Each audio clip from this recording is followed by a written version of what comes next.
Pour écrire sa suite pour piano, Moussorgsky a choisi 10 tableaux parmi les 400 d'une exposition posthume consacrée à Hartmann. Il était une fois, vers le milieu du XIXe siècle, la rencontre d'un certain musicien russe du nom de Moussorgsky avec un peintre architecte nommé Hartmann.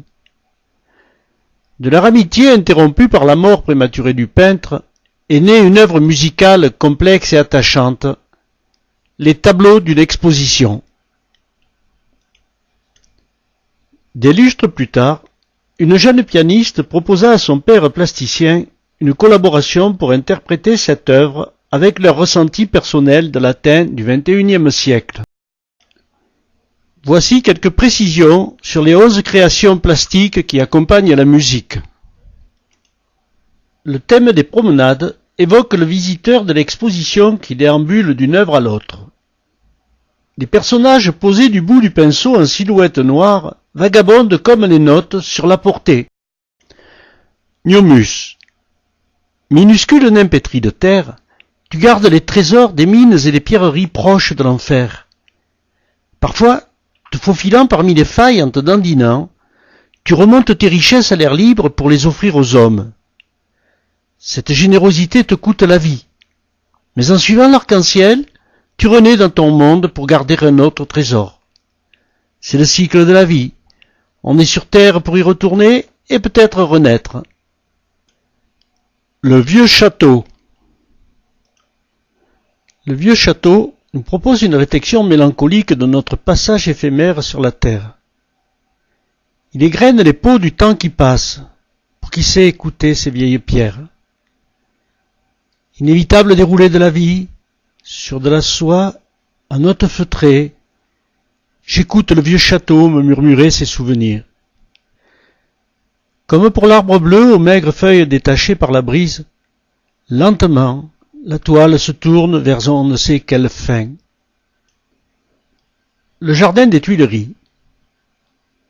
Dans cet espace d'ombre et de lumière, les enfants aux rires éternels jouent sans cadre autour de croquis de jeunesse. Jardin ô combien parisien, où règne l'insouciante liberté d'un trait de plume délavé à la salive. Ce détour vers les jeux d'enfants résonne comme un carillon parmi les notes du bourdon qui sonne le glas. Bydło. Bydło veut dire bétail en polonais et la lourde charrette est annotée comme secondaire sur la partition. Le déroulement de la vie se poursuit en passant des jeux insouciants de l'enfance à la dure réalité de l'existence. Les bœufs usent irrémédiablement leur force dans la peinture boueuse sous un ciel menaçant et s'éloignent vers une lente agonie des sons. C'est le long et pénible chemin pour atteindre l'inaccessible étoile. Le balai des poussins dans leur coque. Comme un sursaut pour ne pas encore mourir, un thème curieux s'invite. Quand la coque de l'œuf éclate et que les poussins apparaissent, la danse de la Renaissance apporte sa note d'humour. Au centre du balai, le jaune d'œuf, comme un soleil, rayonne de toutes ses couleurs. Mais en arrière-fond, reste la coquille fissurée.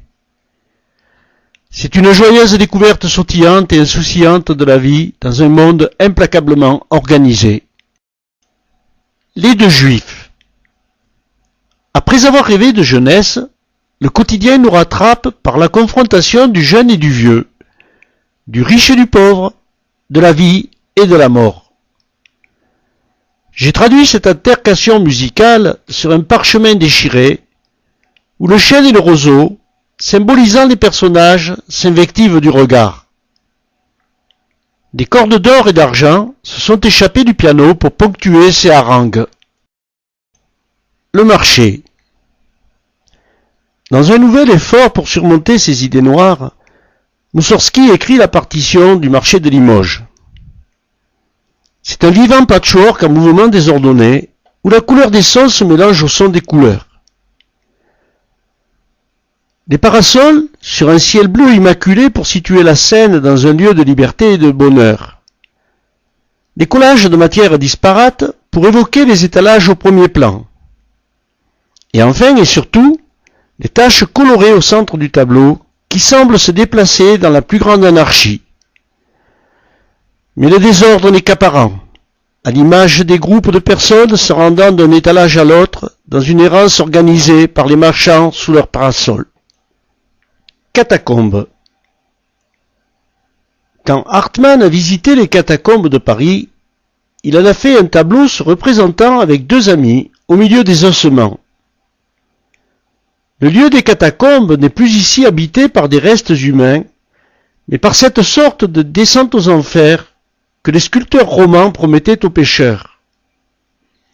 La pesée des âmes, le Chrysuge, la sanction encourue pour la luxure, les bouches de l'enfer, reflètent la profondeur du chagrin que le musicien a pleuré avec cette lenteur et cette résonance des sons.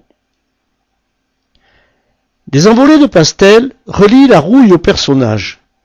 Se faire rouiller à la couleur si belle et si triste qui se dégrade lentement accentue le malaise du devenir. Cum mortuis. Dans Cum mortuis, tel des feux follets, flotte sur les tombes le souvenir des trépassés. Autre rythme, autre son, pourtant lié au même thème de la mort. Cette mort qui danse sur des projections écoulées d'encre de Chine sur un fond d'acrylique balayé. Des petites taches lumineuses et libres virevoltent dans ce paysage lugubre aux formes estompées mais évocatrices. Reliée aux catacombes, cette rencontre avec l'outre-tombe ne pouvait que fusionner le musicien malheureux et le peintre vieillissant. La cabane sur pattes de poule. La cruauté du destin trouve avec Baba Yaga une équivalence avec le sombre imaginaire hanté d'une sorcière en quête de forfaiture. Sortie de sa cabane sur pattes de poule qui danse et tournoie sans cesse, juchée dans son chaudron, ramant avec un balai d'argent, elle survole la forêt, à la recherche d'enfants qu'elle enferme, hurlant dans une cage. Puis après la cuisson, elle les mange. Les crânes de ses victimes sont accrochés sur les piquets cernant sa propriété. La tempête dans le cerveau du musicien atteint ici son paroxysme. La grande porte de Kiev. Du parchemin supportant le projet de Hartmann pour la grande porte de Kiev s'élancent vers le ciel les dômes des églises russes. Mais le projet est avorté, et le parchemin s'enroule sur les malheurs de la fin de vie du musicien. Heureusement, au-delà du drame, reste le refuge du souvenir, la croyance en l'espoir d'une humanité éternelle et la grandeur de la patrie. Comme dans un fastueux feu d'artifice, les dernières fusées du bouquet final retomberont dans le silence, et des splendeurs de la Russie resteront les traces du souvenir. Dès la mort de son ami, la vie de Moussorgsky, minée par les dépressions nerveuses et l'alcoolisme, devient une descente aux enfers. Cette œuvre est un regard sur la vie et la mort. C'est un déchirement artistique.